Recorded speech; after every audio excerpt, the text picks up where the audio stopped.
Are you looking for a new whiskey adventure? Then climb in and buckle up. Get ready for one hell of a ride on the Whiskey Trip podcast with your host, Big Chief. Join in as he and his guests explore whiskey and dive into whiskey stories from around the world. Now here's your host, Big Chief. Hey, it's old Big Chief, and yeah, you're taking another ride on a whiskey trip. And folks, I'm here in New Orleans, Louisiana, and when you're in New Orleans, you got to come do one thing. You got to come to the Sazerac House down here on Canal Street. It's a beautiful place. It's history in, I want to say in the making, but it's history made here is what it is. And I'm here to tell a story to you and get a story told. We're going to see if we can drink a little whiskey. We got some pretty special whiskey in the glass right now for this first half. I'm pretty damn excited. I got some good friends in the room with me today. I got Christian and Colette. You know what I'm talking about when I'm talking about those two, right? Just great times. But with me, my guests today, I got Mr. Matt Ray and Gregg Trishe. Now, Matt and Gregg, what's your jobs here? Because you guys got long-ass job titles. Yeah, it's too long. Greg, you first. So I am a premium experience ambassador at Sazerac House. Basically, I lead VIP tours. I'm also one of the educators. I teach the Sazerac cocktail class, and I actually created the content and teach the whiskey grid tasting class as well. That's a whole mouthful right there, Gregg. Yeah, but it's a great part-time job. This is part-time? This is retirement job for me. That's drink whiskey and talk about whiskey? You got it. That's a good retirement plan right there. Yeah, you're doing government work before this, right? I'm a retired federal employee after 32 years, 9 months, and 7 days. Well, Not thank that you. I was counting or anything, but after that, I went to HR one day and checking on when I could retire. They said, Greg, you're actually eligible now. I said, where do I sign? See ya. A few weeks later, I applied for a job here, and they said, we would love to pay you to come drink. I said, where do I sign? See ya. So here I am, almost 4 years, actually a little over 4 years now. I've been working here as a tour guide and educator. Well, I got to say, thank you for your service to our nation and stuff. Appreciate it. A lot of people don't get to see those people behind the curtains. Yeah. And, you know, I'm a federal employee myself, so I understand what you do, man. Yeah. Hard times for federal employees like right now. Absolutely. Yeah, so thoughts out to y'all, you listeners out there, if you're a federal employee and stuff. Old Big Chief's thinking about you. But we're here to drink whiskey. Matt, what do you do here? You're like the Willy Wonka of Sazerac. Oh, I appreciate that. Yeah, I think my favorite thing is that you coined that 2 years ago, and I'm really grateful that it stuck. I'm a big fan of it. I started out here working with Greg on what we call the experience team. It's just any time that you talk to a real live person here on property, it's usually our team. We're kind of like mini ambassadors for Sazerac and Buffalo Trace. But since last time I was on your show, I got moved to a different department. So the cool thing about this building, it's called a home place. It's like a home for our products. You know, it's not complicated, but it's under the marketing wing of the company because, part of the marketing is getting to talk to people. So I work still for the marketing team like I did here, but I do what's called shopper marketing. And there's two ways to look at what's called shopper marketing. It's like when you go to the grocery store and you see those big buzz balls sign that say like new balls just dropped. That's the shopper marketing team. There's like, how can we get people to buy more product at the grocery store? And I do on-premise shopper marketing. So when you go to the bar and you look behind the back bar and you see like fireball signs or like traveler whiskey posters, that's the stuff that my team does. But now they pay me to go talk to bartenders. That's your team that does that stuff? Yeah. Oh, we got to talk. Yeah? We got to talk. All right, cool. Man. You got some ideas? So many ideas. We both have very stressful jobs. Yeah. I can imagine because I'm sure everybody's coming at you and saying, hey, this ain't working and that's not working. Well, let's get in. Well, first, let's get into this whiskey because it's killing me right now. Oh, yeah.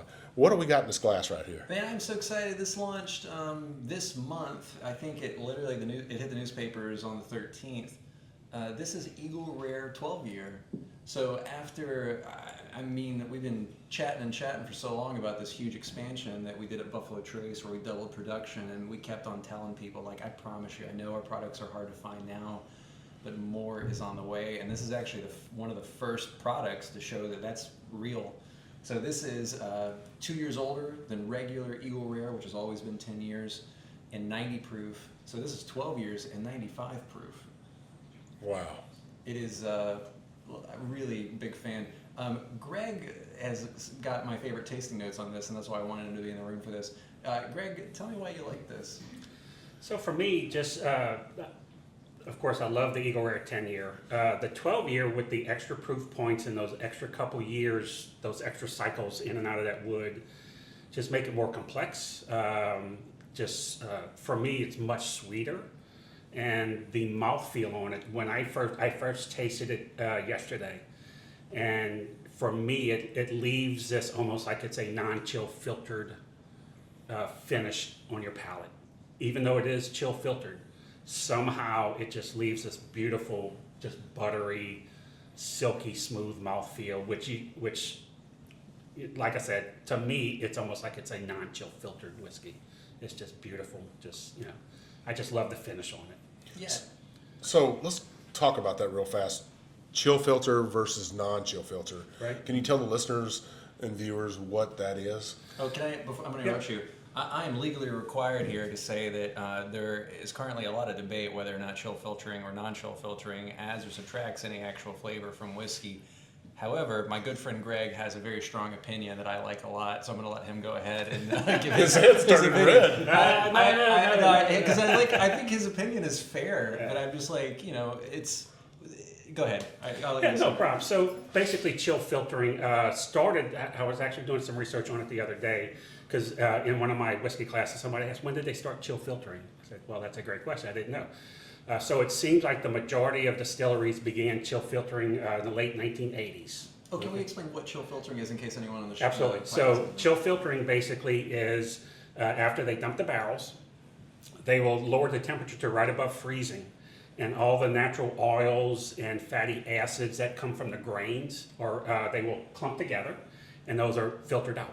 Okay. What happens if you leave those in once you bottle around 90 or 95 proof, your whiskey will tend to get cloudy, or sometimes those fatty acids and oils will naturally clump together. And it'll actually kind of look like a little cloud floating around. And if you saw that on the shelf, you would say, "Oh my God, there's something wrong with that whiskey." But there's really not. Those are actually all those oils and stuff from those grains. So when you taste or when you sip a bourbon that is non-chill filtered, it leaves that coating on your palate. So when you drink that buttery, silky, smooth mouthfeel on a sip, if you get that, typically you're drinking a non-chill filtered whiskey, which those oils and stuff just coat your palate. So that's what non-chill filtering is. In the Buffalo Trace line, the typical ones that are non-chill filtered most are in the BTAC. It's the William LaRue Weller, the Thomas Handy, and the George T. Stagg are typically uncut, unfiltered. In our regular line, the other one that is typically non-chill filtered is the Weller Full Proof. So those, when you sip those, you just know they're non-chill filtered because it leaves that really just buttery, silky, smooth finish on your palate. So, and this, for some reason, even though it is chill filtered, I just find it almost kind of leaves a little bit of that same kind of finish, that mouthfeel on your palate. I almost get warm, toasted cinnamon bread. All right. It just does. I can get that butteriness from it and stuff, but Yep. that little bit of cinnamon spice for it and stuff, I usually don't get that on a rye bourbon, but this right here, it was super beautiful whiskey. Yeah. It's cool. My favorite thing about this is that Eagle Rare 10 to me has got like a big tanniny punch to it. Like it really it lingers because it's got a ton of tannins, a ton of oak influence. And for some reason, I think to Gregg's point, this actually tastes sweeter. Even though it's got higher proof and more time in the barrel, I taste less tannins.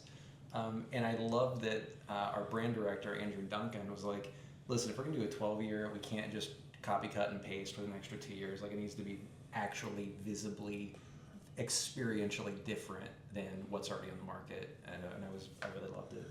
Let's talk about MSRP on this for listeners out there that are going to see a bottle. And a lot of them are going to probably see it, unfortunately, at a very high price. Yeah. But what's the MSRP on this bottle right here? What we recommend that shops sell it for is $49.99. So we tried to make it to where it's barely much higher than the 10-year, which is in like the $39.99 range. So this is just supposed to be $50. So when we sell it to a distributor, we probably are making like 30 and some change per bottle, and then they make a cut, and then they sell it to a liquor distributor, and they ideally, in a dream world, sell it for MSRP. But unfortunately, that doesn't happen. That's not the world we live in. Trust me. I've been there and done it. Yeah.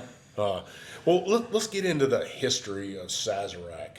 It originally started as a coffee house. Am I correct on that? Yeah, it depends how far you go back. You know what? The Sazerac name it's a company, Sazerac Company, the largest family-owned liquor company in the country. It's a cocktail, the Sazerac cocktail. It's a rye whiskey, Sazerac Rye. It's a BTAC, Sazerac 18. It's a cognac, Sazerac de Forge. And it's also the name of a bar, the Roosevelt, the Sazerac Bar, that actually licenses our name from us for $1 a year. They were the first. They were the first to market, so they got a good deal. And what else? It was the name of a coffee house in New Orleans that was just down the street. And a coffee house back then just meant a place to get a drink that maybe they served coffee, but it was more of a misnomer. It was mostly just a bar. And then if you go back far enough, it was a family that made and sold cognac in France. And the joke is we borrowed their name in the 1800s and kind of never looked back. There was no copyright law, and I think they were upset that we named the bar after their family. My favorite fact about the company is that we actually wanted to get back into the cognac business about 10 or 15 years ago. We bought an old cognac distillery in France that the Sazerac descendants were still living at, like as their ancestral home. And they're looking at the manifest, they're like, Sazerac, that's, are you any relation to our great-grandparents? Because that was our family name. And we're like, funny story, we kind of borrowed your name and never looked back. You guys want to make some cognac? We're like, yeah, that'd be great. And we're like, oh, thank God, great. So we're making their cognac again, and we're good friends. Really? Yeah. I mean, just to find that just out of a conversation with them, and you didn't know before the purchase. Total accident. And it was just like a miracle, but they still live on. They quit making cognac in the 30s. You know, France wasn't a great place to be then. But they gave us their family recipe, and we're making their cognac again for the first time in 80 years. Cool stuff. Well, from the teens, like 19 teens until the 30s, there was a grape blight across Europe. Oh, yeah. I love this story, but there's a state of Texas, the great state of Texas, that saved all Europe grapes. So my favorite thing is that it was a Mississippi. So there was like a scientist that took some grapevine samples back to England and France, and the grapevines he took were from Mississippi, which had the bug, the louse, phylloxera, and then it was the Texas vines that saved it. yeah, I mean, that's a great story right there. Yeah. If you wouldn't have had them old tough old Texas grapevines. Yeah. So now my mother-in-law is German, Heidi Lohr, and I get to tell her every time she loves everything German, and I was like, there would be no German wine without the state of Texas. Would be almost any wine. But that's also the cause for the Sazerac cocktail, which was originally a cognac cocktail that was made at the Sazerac Coffee House. That was their premier cocktail with phylloxera. At the time, it was Thomas Handy that was owned the Sazerac House, all right, which is why he's on that rye bottle, right? When he was proprietor of the Sazerac House is when the phylloxera epidemic happened. His last shipment of that cognac into Louisiana was around 1884. It was a large shipment, so kind of go into a little bit of the history if that's okay. We were very French settled, right? Yeah. Of course, the French love their wine. Wine doesn't travel well, but cognac did, so they love cognac. And the reason we ended up with this phylloxera epidemic is the French and the U.S. were trying to come up with a great variety here that would provide the taste that these folks were looking for. Anyway, 1884, Thomas Handy gets his last shipment of that cognac in, so he begins the process of transitioning the cocktail to a rye whiskey cocktail, knowing eventually he was running out of that Sazerac cognac, right? But he couldn't just one day say, "Oh, sorry, folks, no more cognac." We're going to switch. He was from Maryland originally. Of course, rye whiskey was the whiskey of the day then. And so he began transitioning the cocktail to a rye whiskey cocktail. So he actually started blending a little bit of the cognac with the rye whiskey to kind of transition. And eventually it became the rye whiskey cocktail it is. Actually, I was on Facebook a while back, and I follow this group, Old New Orleans or something like that, and all the time they have pictures of Canal Street right here. Well, I saw one picture, and above one of the buildings, there was this big, huge marquee said Maryland Club Rye Whiskey. Well, that's all I needed to go down that rabbit hole, right? Because I needed to, what in the world was Maryland Club Rye Whiskey? Well, it turns out that was the rye whiskey that Thomas Handy used to transition the Sazerac cocktail. So this Maryland Club Rye whiskey was the original rye whiskey that he transitioned to, which is pretty cool. I don't think they're in business. There is a Maryland Club bourbon. I think I'd kind of done a little research on that, but I don't think that Maryland Club Rye whiskey is in existence anymore. But it was just from a picture on Facebook, and just like, oh, I'm going down that rabbit hole. So yeah, That's cool. See, Just now history. these are the stories right here. I didn't know that Thomas Handy was on the Sazerac bottle. Yeah. It's kind of like old granddad. Oh, yeah, That's yeah. Basil Hayden. But that's a lot of listeners out there, a lot of viewers don't know that history of the Sazerac and how it went from cognac to that to the rye whiskey and stuff. So thank you so much. That's the rest of the dram right there. There you go. Yeah, and That's that, it. you know, and that's the history that you get when you come to the Sazerac House. I mean, if you walk around and do, you know, but we also, the Sazerac cocktail class, when I teach it, I actually kind of deconstruct the Sazerac cocktail and really talk about the history of each of the different parts. I mean, the Peychaud's bitters and his history, and you know, the Sazerac cognac into the rye whiskey, and so all of that, we kind of break all of it down and then kind of put it all back together when we get to the end of the class, and we'll demonstrate how to make that cocktail, and everybody gets to actually taste that original, or that Sazerac cocktail, which is, since 2008, the official cocktail of New Orleans. Yeah, we got it. Yep. We got it. We tried making it the state drink, but there's a reason why you're visiting New Orleans and not the Arkansas state border.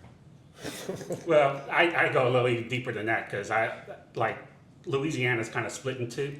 Interstate 10 runs right across it, right?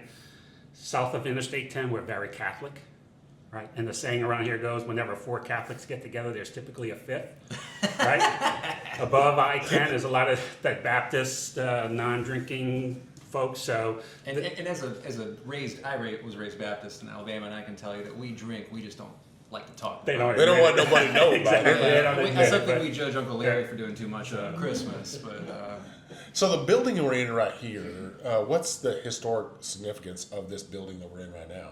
you do it. You want to? Okay. The building we're in was built in 1860. Originally a hat and glove store on the corner of New Orleans. Man, it was really popular until hats fell out of fashion in the 50s and 60s. And it became a hardware store and then a furniture store, and it was empty since 1980. It got rocked by a hurricane. The roof was picked up and plopped right back down. So water damage, hurricane, termite damage. And the Sazerac company was looking for a home. Like, the only place you could learn about our products, you got to go to Buffalo Trace. Only place you could go visit and be in person. And you know, we've been a family-owned company here in New Orleans since the 40s. And we want to say, like, man, it should be nice if we could talk about more than just Buffalo Trace at Buffalo Trace. If only we could talk about Southern Comfort, Taco Vodka, all the rums that we sell, just on and on and on. And this is what we opened the building for, is to be a kind of a home place for the Sazerac company. Wow. And what a beautiful, we've been on the tour here, got to see the whole experience the last time we came, and what a beautiful building, a beautiful experience to get out of, especially in the summertime, to get out of the heat. We got great AC, the best AC. Yeah, and you have probably the biggest stockpile besides Buffalo Trace of Eagle Rare, of Saz, of everything. And story is, you guys got E.H. Taylor in the morning times for about 10 minutes. Yep. Yeah. We have a line just like Buffalo Trace does now, starting about 10:30 in the morning. And we sell it for around MSRP. Like, we're really proud of that. I love that a company like Saz could easily take advantage of customers, and they don't. Yeah, you know what, man? I love that about being listen, we don't have shareholders, so we get to do the tour's free downstairs. We give out free liquor all day, and because we don't have shareholders, that money stays. A lot of it stays local, so it goes back into the community. But also, we sell. I'll be honest, we sell so much well vodka. Like, we make 300 brands, just like Taka, Nikolai, Fleischmann's, you name it. If you have to bend way over the grocery store to buy it, that's one of our products. But because we make so much money off stuff like Fireball, we were able to keep stuff like Buffalo Trace affordable. So, like, even though Fireball is maybe not everyone's cup of tea on the show, it's the reason why we can charge $49.99 for a 12-year Eagle Rare, which is really cool. Well, it's understandable that it does make so much money for Sazerac that they're very protective of that brand also. You want to protect your investment, right? And Sazerac obviously has tried to protect that, because there's a lot of people like, oh, well, I could probably sell some of that too, or some branded different, and you got to protect yourself, understandably. I think this Eagle Rare 12-year is a kick in the gut to Jim Beam and to Suntory. It's a challenger to Knob Creek to me. Oh, cool. Knob Creek's good stuff. Knob Creek 12-year to me is a big bourbon. This is a big bourbon right here. All right. We got him. There you go. I'm telling you, this will be my go-to if I can ever get some. One of the things I've noticed here in the past couple of years is brands gravitating away from like magazines and away from print, and they're going into movies and into TV shows. Yeah. And Sazerac had hit the ground running with the show Yellowstone. Oh yeah, we did.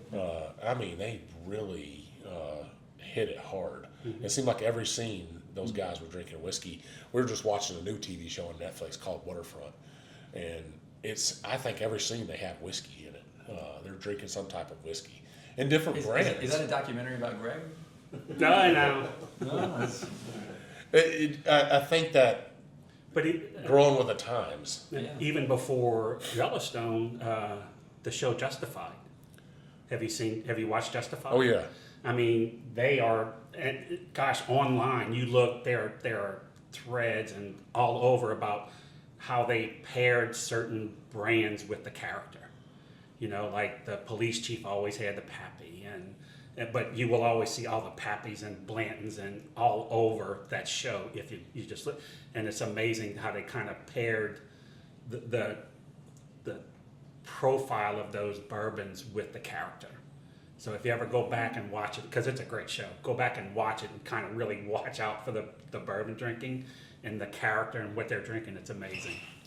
Sometimes it's horrible to be a whiskey drinker and to watch TV, and you'll almost have to pause something. All the time. And you'll see a whiskey on a TV show, like All American is a TV show about a football player out in California, and there was a whiskey brand on there the other day, and it almost killed me. I could not find out what brand that was. I don't know if it was a prop or if it was a real brand. I do that too. If I see any liquor bottle in the background, I will stop what I'm doing in the movie and like, you play that game like, what's the shape of the bottle? I'll play that game all the time. It's maddening, especially when they make a fake bottle or a fake product on the back bar. Yeah. But yeah, the cool thing about Sazerac is that we actually let anyone use our products for free in a TV show. If they want to feature, like for instance, like John Wick, he was drinking Blanton's. That wasn't a product placement by us. They were just like, do you mind if our character should drink Blanton's? Do you mind if we feature it in the show? We're like, yeah.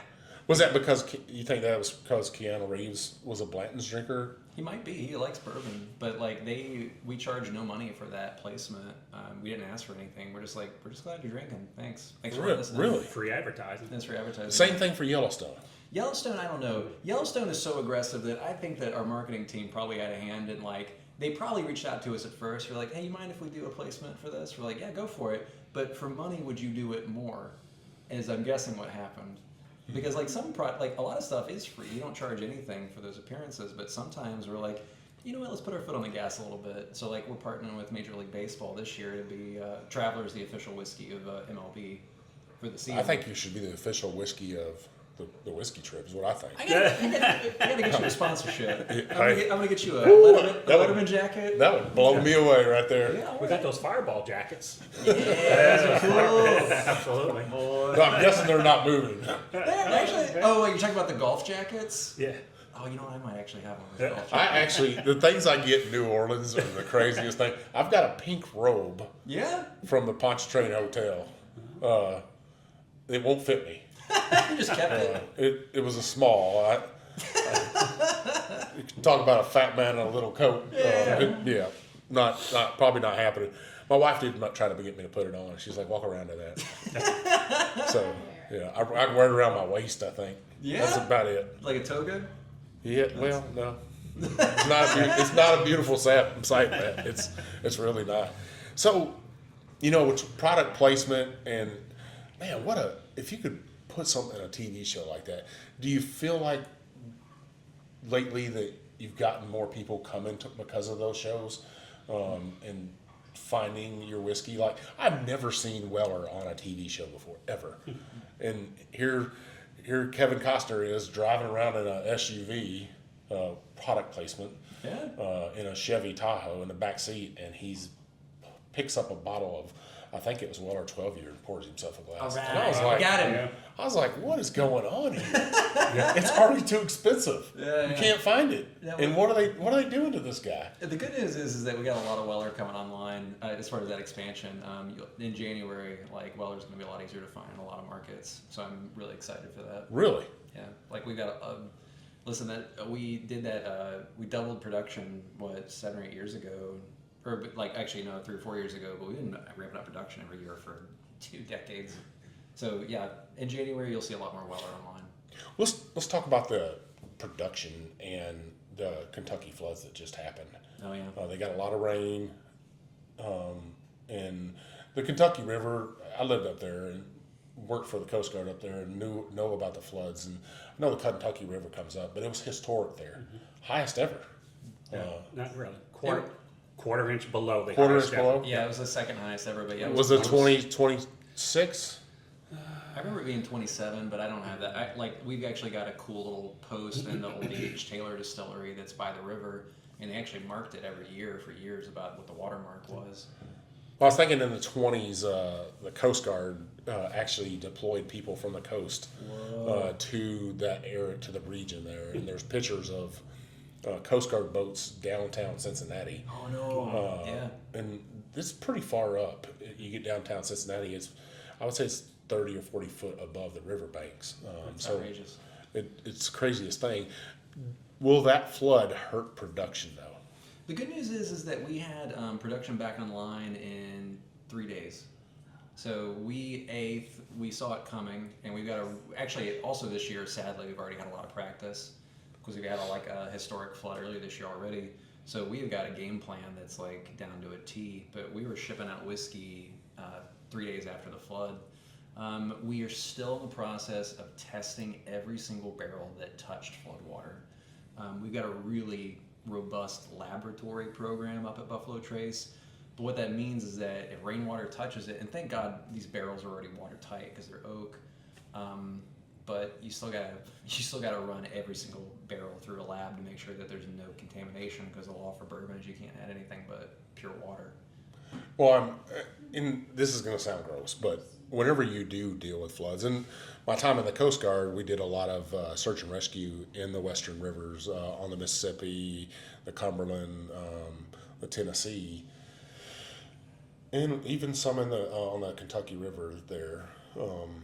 But you got to worry about, in rural communities, you worry about septic tanks and even metropolitan sewage treatment plants, and that flows into the river system and stuff when you have a big flood like that. So I'm sure that's one of the contaminants they're looking for.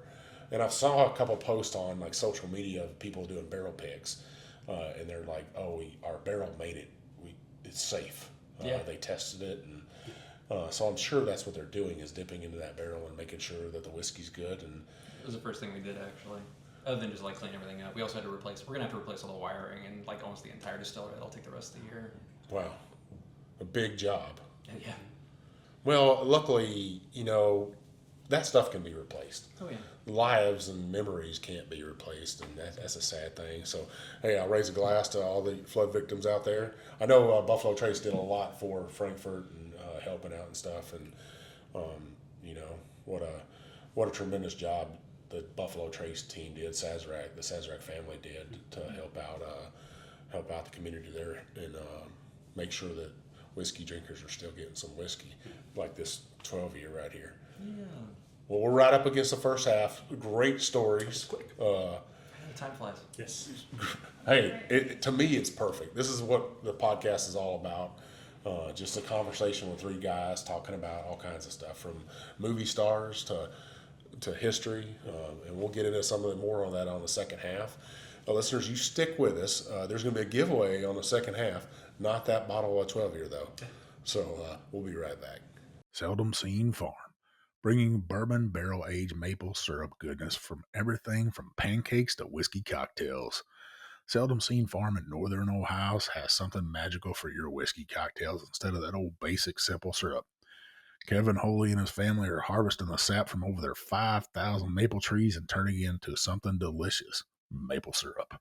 He then goes a step further by aging in bourbon barrels for 6 to 9 months. That's right, bourbon barrel aged maple syrup. Shh, don't tell Miss Viv, but I love to pour it over my buttered pecan ice cream.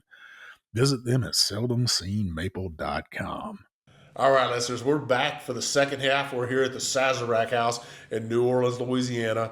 I got Mr. Gregg with me, Mr. Matt here, and we've been having a great conversation. And you brought in these fancy whiskey glasses. Are those lines for like the size of? You gave me. I don't know what happened there. Let's stay out the bottle. You can have as much as you want. The distillers use these for sampling. So this is our organoleptic lab, or no one can pronounce organoleptic, and it's just a fancy way of saying sensory. But this is where we do all the testing for our products on site before we ship it to Buffalo Trace for actual lab testing. But what happens is that first line is an ounce, second line is 2 ounces, third line is 3 ounces, and it's basically a super fast and easy way to dilute whiskey. Because like it's not often that we're just drinking straight liquor. Usually we dilute it because that way you can drink more if there's more water in it. That top of the glass is you're going home Yeah.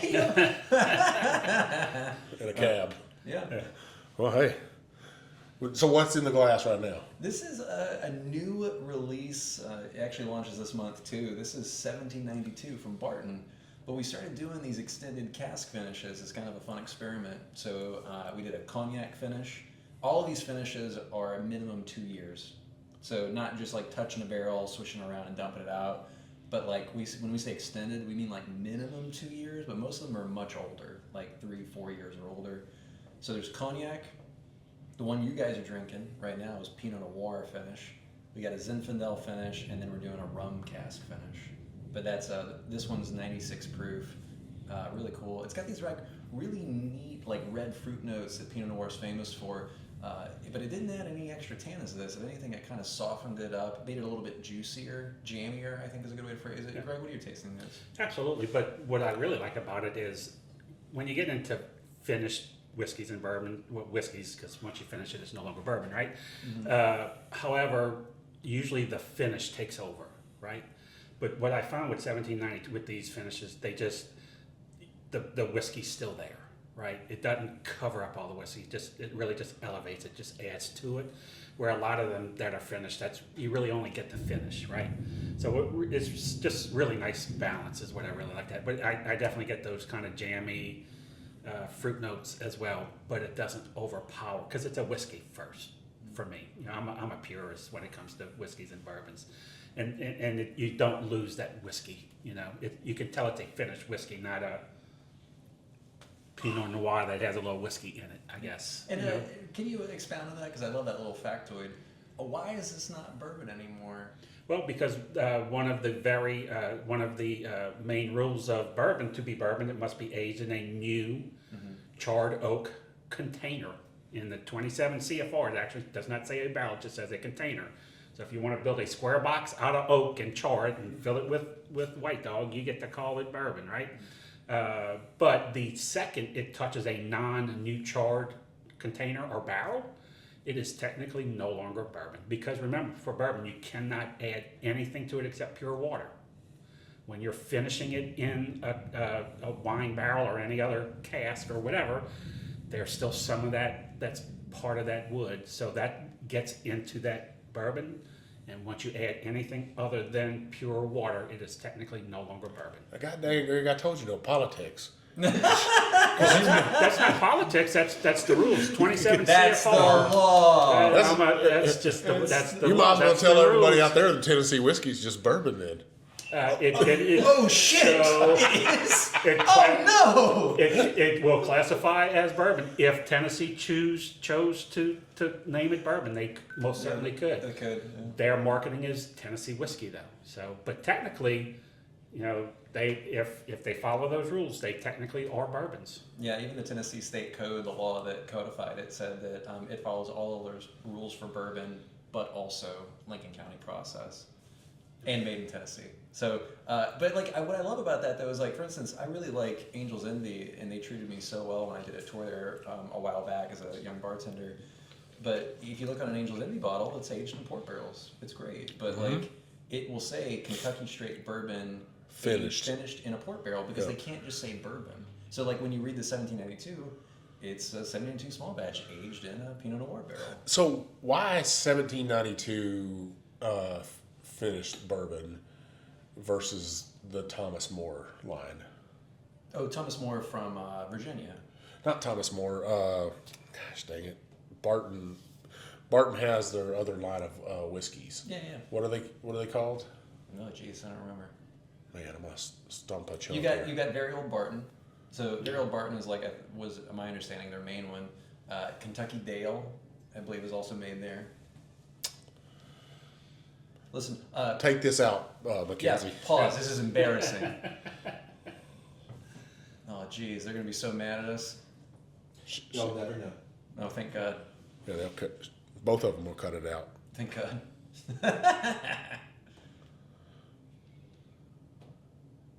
So while we're doing that, what's special about 1792, which a lot of people don't realize, is the specialty about 1792 is the distillery is one of, if not the last distillery that is still fired by coal. We'll talk about coal-fired. it. So the Tom Moore line of whiskey, that's how I was saying Thomas Moore. Yeah. That's your guys' 1792s, Yeah. but they're finished. That's what I was talking about. Oh, okay, got it. Does that make sense? So Yeah. we'll go back to that. So let me start right here and cut this in. Oh shit! I'm like you. Yeah, I can throw my phone like 5 times while you were gone. It's embarrassing.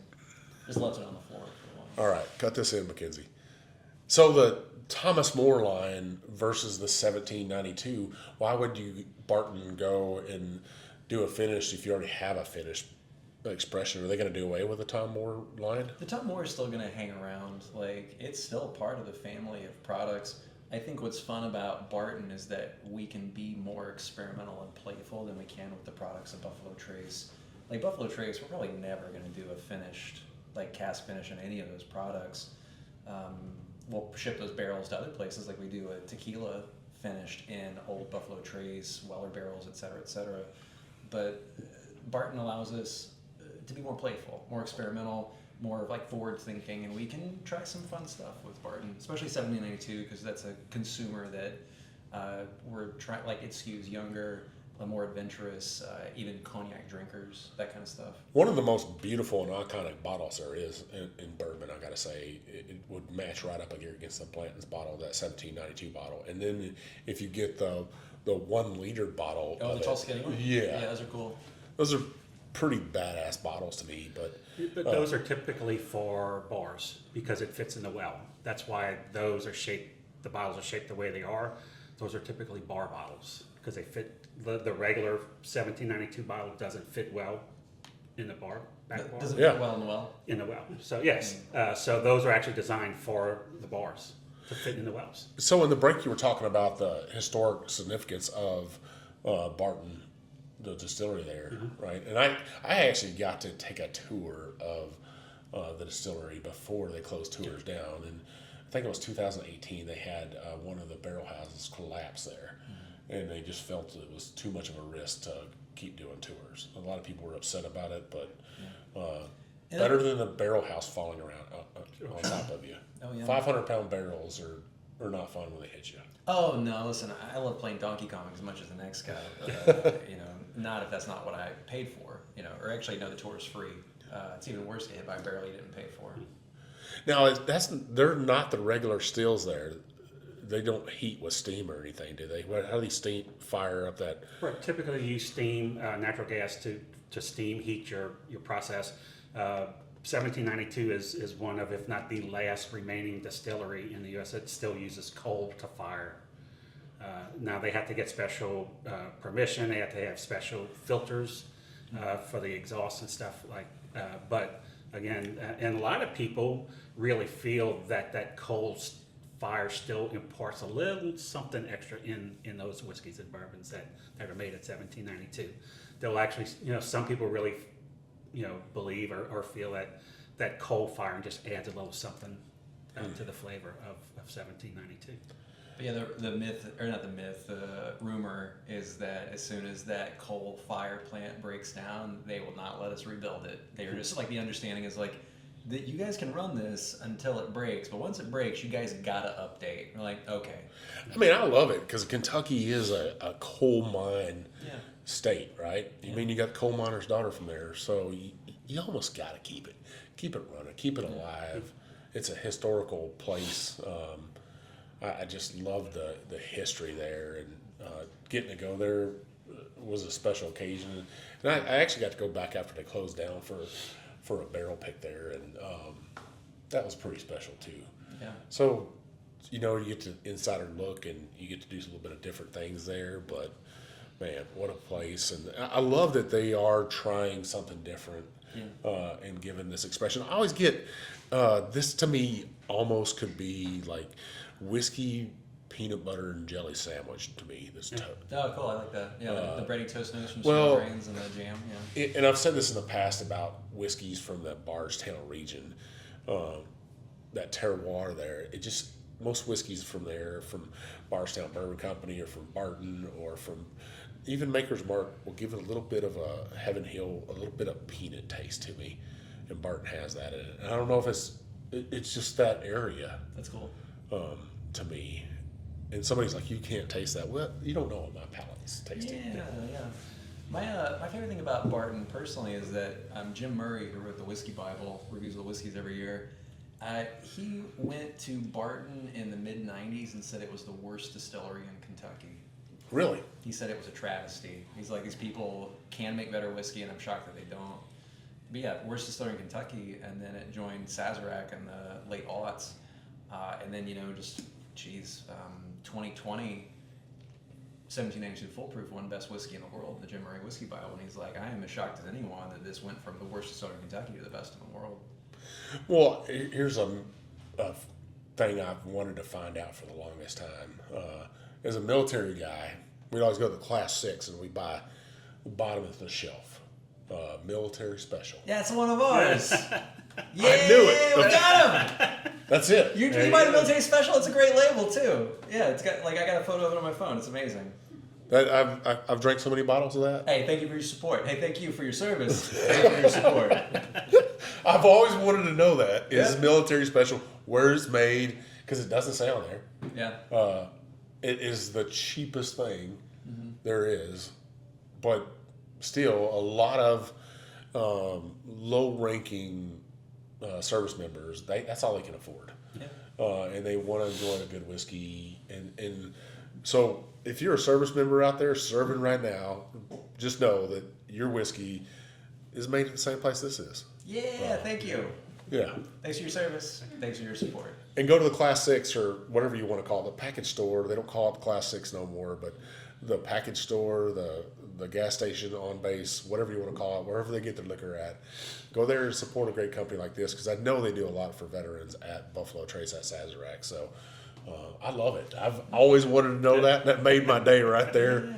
That I drank military special, and it's from Barton. It's from Sazerac family. Yeah. Wow. Cool stuff. See, that's what these shows are all about right there. So, you said that you had some other releases coming out from Sazerac this year. What's big? What's Buffalo Trace got to shock the world with? Oh, okay. I'll do one and you do one. You first. Well, I guess the Sazerac 100. From what I understand, a lot of the bartenders, particularly, were really itching for that Sazerac rye whiskey with a little more proof in it. They really wanted that little bit higher proof of the cocktails, right, to really hold up to your cocktails. So they just announced, in fact, yesterday there was a big media blitz here, and they announced be releasing the Sazerac 100 rye whiskey. And again, just like this, that extra 5 proof points just raises it a whole new level. 10 proof points. That 10 proof points on that Sazerac rye, it just explodes in your mouth. Yeah. So if you're a fan of Sazerac rye, I almost guarantee you will just be a bigger fan of the Sazerac 100 proof. Yeah, it's cool. It's the problem is that the feedback we got from bartenders was like, man, we love this stuff. I just wish it was a little bit punchier. So, and we're losing market share to Rittenhouse. All these bottled and bond products are like 4 years old, but 100 proof. And bartenders perk up. They're like, oh, it's 100 proof. Okay, that's going to really stand up against the vermouth and all the bitters and syrups I'm using. So we wanted to keep the age statement of Sazerac rye, so it's still 6 years plus, but we just upped the proof, and we're releasing it in liter bottles for $29.99. $29.99. Wow. Yeah, it good is. deal. It is delicious. Yeah, oh, that's a banger. I'm in. I mean, just Buffalo Trace or Sazerac in general, all of your product lines, there's nothing really, even the antique collection, MSRP is not that bad. Yeah, oh God, I pray Jesus you can get it for MSRP at $99.99. I think that's what it should be. Even Julian Van Winkle, my favorite quote of his, he's like, listen, Pappy Van Winkle 23 is my family recipe. I'm so proud of it. It's my legacy, my heritage, and he is so invested in that name. But he's like, listen, I am $239.99 proud of it. I am not $5,000 proud of it. And he's like, I don't suggest that anyone buy it for that. That's not what we charge for it, and that's not what you should pay. But if you pay the MSRP of that product, I promise you it's the best whiskey you'll have in your life. But the problem is finding it. Yeah. So you still got to tell me a big shocker of Oh, we're adding something to the BTAC collection later this year. BTAC collection. Yeah. So for the first time ever, we're adding E.H. Taylor to the lineup for the BTAC collection. So E.H. Taylor is going to get its own release. It is a bottle and bond, just like a lot of the other E.H. Taylor releases, but it's called the Distillers Council. So it comes from this legendary meeting of the minds at Buffalo Trace.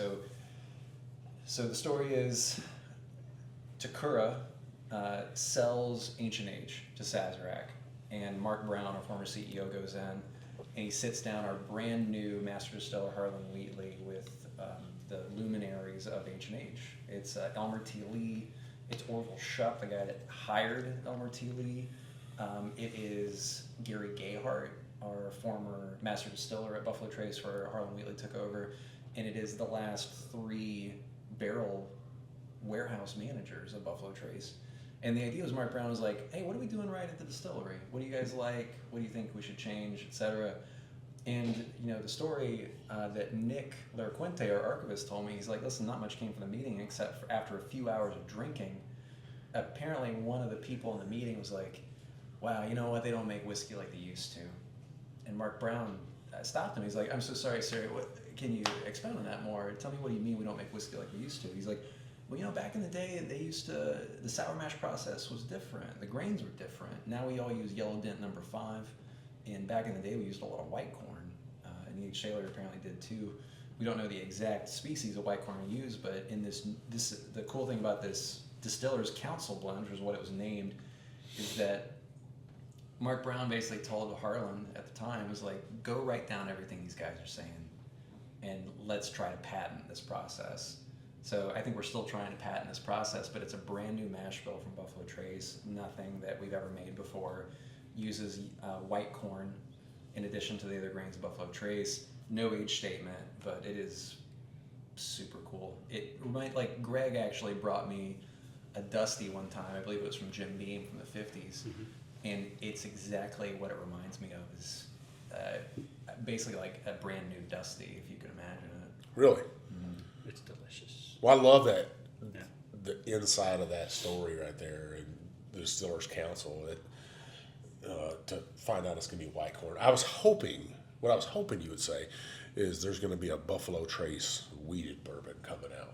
Oh, fun. That's what I was hoping you would say. Because I'm just a weeder guy. But we got one more announcement for you if you want. Let's hear it. Can we say that? The 18th? Yeah. So we actually got to try yesterday a new release. It's an 18-year-old weeded whiskey. It is not a weeded bourbon. It is a weeded whiskey. From what I understand, it's going to be first released in global, which means here in the U.S., the only place you're going to really be able to find it is in the duty-free shops and stuff like that. But it's a first weeded whiskey, not a weeded bourbon. So what's it going to be called? Nobody knows yet? That I don't know. Do you know? They haven't really announced that yet. But 18-year-old wheated, and again, it's not a bourbon, so it's not 51. It's over 51% wheat. So wheat is your primary. Sure. So you talk about sweet and caramel and vanilla, and you could take a bunch of caramel and melt it down and sip on that, and it was just, oh my! As a weeder, man, Greg, it's you're incredible. speaking my love language. It is incredible. That yes. So I don't know if I'll ever own a bottle unless I travel internationally. Well, I wonder if it's going to be like in Germany or something, because my understanding in Germany, Amazon will ship liquor to your house there. They wow. do, and it's amazing. I was in Germany, and I got stuff shipped to a hotel I was staying at when I was there. Actually, if you go to the UK, they'll ship whiskey to your hotel. Like when I was in the UK, Ardbeg was releasing a new port finish. I was like, it's like, oh, I can buy it direct from the website, and they'll ship it to my hotel tomorrow. It's like click. Can you see them gerbils just turning, thinking? listen. I'm like, I got friends and family in Germany, and I might have to find a way. My favorite bourbon in the whole world is William LaRue Weller. Yeah. My kind of daily, if I get it, is Weller 107, right? Oh yeah. I'm a weeder, and if I get a bottle of this, it might surpass either of those for me. Honestly, it was that delicious. My hashtag back in the day, I guess I can say back in the day now, was Weedy King of Kentucky, because I think in my collection there's probably over 200 bottles of different expressions of weeded bourbon and weeded whiskey. If I see it on a shelf, I just want to try to grab it and get my hands on it, and I don't know whether I gravitate towards it because of cream of wheat and wheat cereals, and it just those caramel flavors you're talking about, and chocolate, and I'm so excited. I'm so excited. Man, It's like you see the smile on my face. Oh, yeah. I'm telling you, it was that good. You were sitting there explaining it. I was like, man, I love you, Greg. Yeah. Why aren't we married? Well, I'm married. Sorry, but We could wife probably wouldn't we appreciate could buy that. a boat together. Already Nobody would got one. complain. Already got one. The wives can have visitation rights. We'll see. We'll ask her. All right. Well, so we do have a giveaway. It was a pretty special giveaway. We got this bottle of Buffalo Trace right here, and it's not a regular bottle of Buffalo It Trace. is actually a single barrel bottle of Buffalo Trace.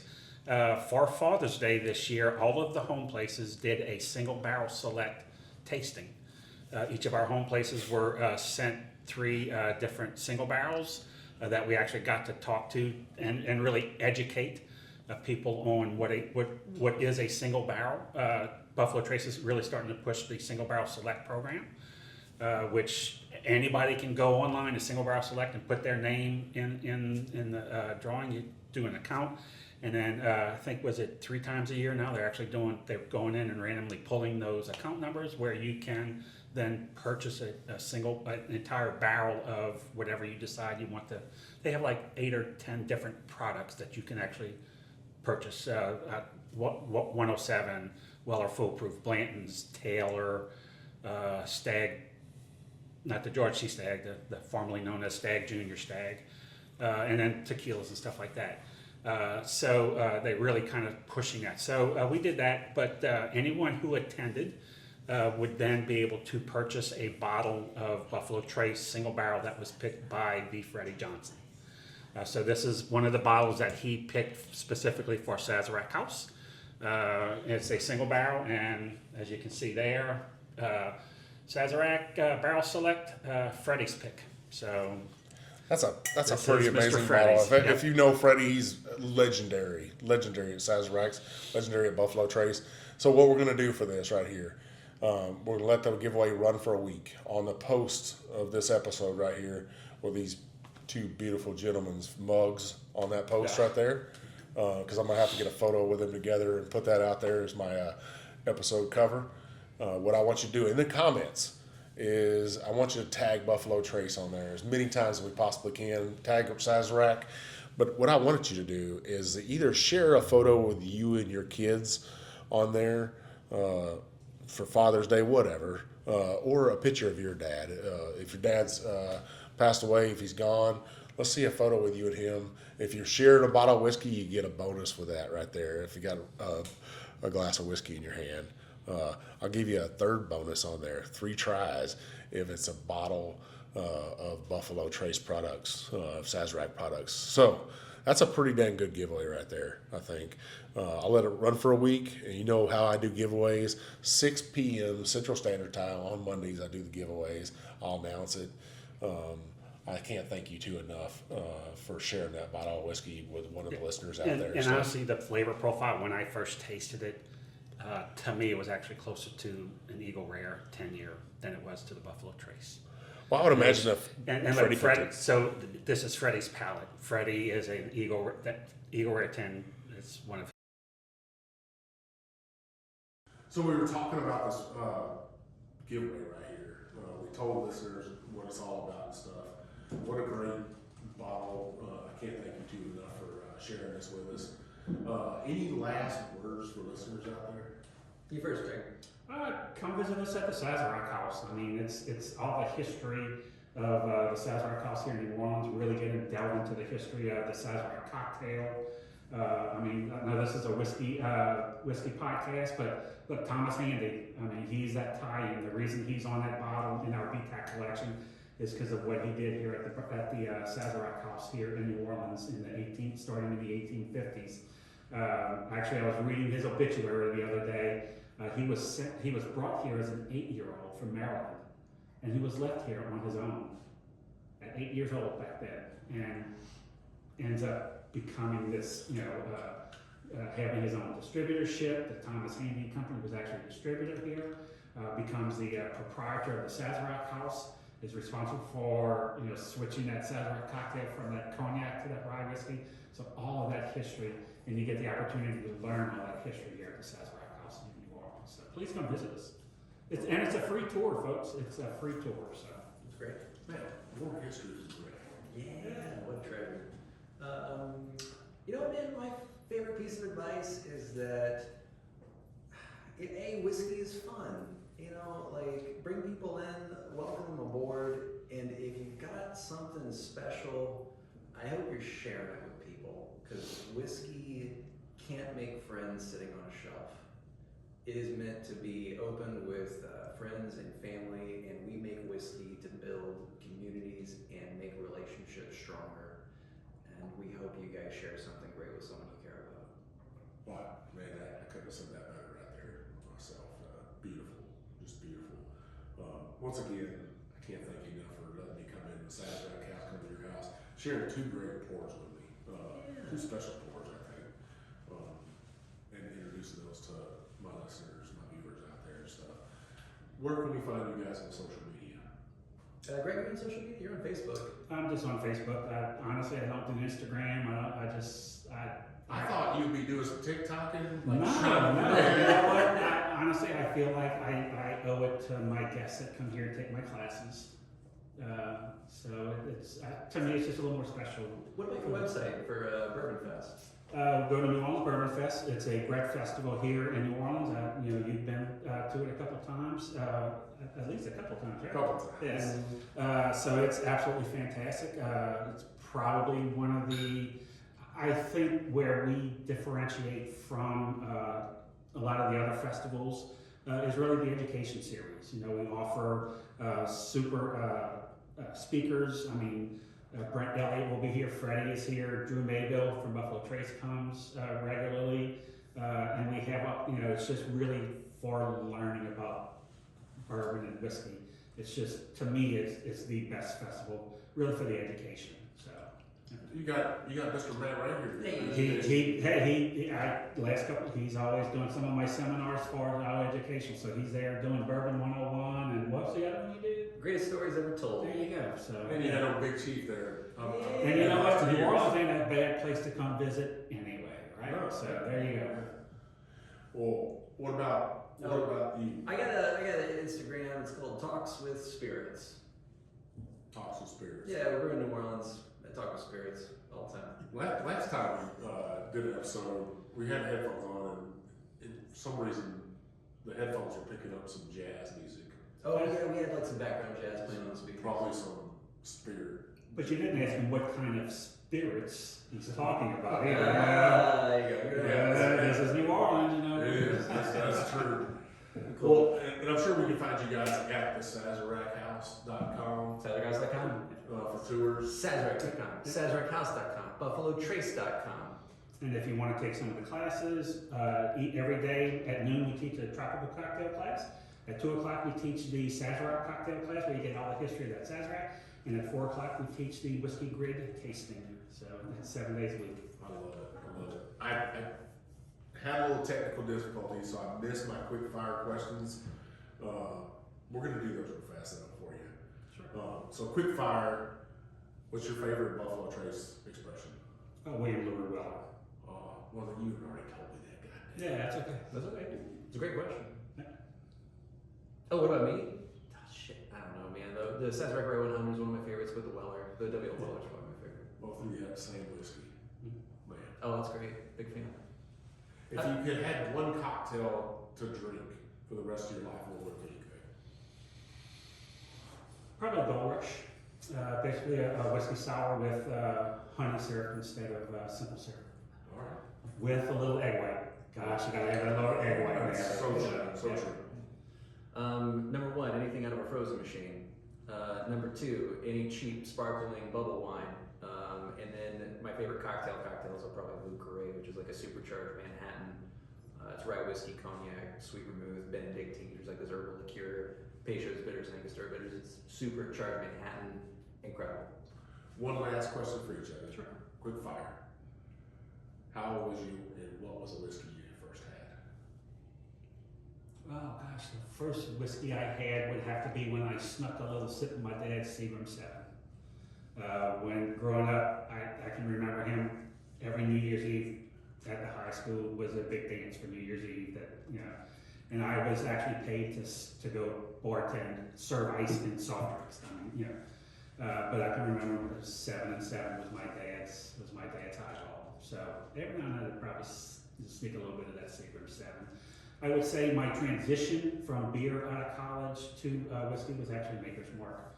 I was at Maker's in 7. I mean, that was my thing. And then, of course, when I really discovered whiskey and bourbon, just the Buffalo Trace stuff was just my palate. So, yeah. Mine, I was 5 years old. My granddad had a Jack and Coke every day after work. And I was like, Papa, what are you drinking? He's like, Coca-Cola, you want some? I was like, yeah. And I literally just said, I was like, Jesus! So anyway, it kept me off drinking for a minute. It took me a while to get back into it. I love it. I love it. Well, listeners, you know where you can find the old Big Chief at on social media. You find me at Whiskey Trip on Facebook, on Instagram, on TikTok, and now on YouTube. Make sure you hit that subscribe button on YouTube to catch all my videos. I really appreciate it. If you listen to me, listen to Matt and Mark from The Bourbon Life on Spotify, on Apple. What I really love you to do is leave me that 5-star review, because you don't want to leave me 1 star. Leave me that 5-star. I really appreciate that. Leave me those comments on there on Apple Podcasts, but then take those comments and paste them over on my Facebook page. I'm trying to get to 100 before the end of the year. I'm at 65 right now. So come on, who wants to be that 100th review? Because that 100th review is probably going to get a giveaway. I'm just saying. So make sure you do that for me. I really appreciate it. Those comments, those reviews, they get great guests on my show, like Gregg and Matt here. Get great whiskey in my hand, and doors open up to distilleries for me and let me in there to just raid their whiskey cabinets and bring you something like this, that Freddie Pig from Buffalo Trace. If you like good whiskey, share it with your friends. Don't keep it on the shelf as an antique. That's what I got for you today. This is Old Big Chief, and thanks for taking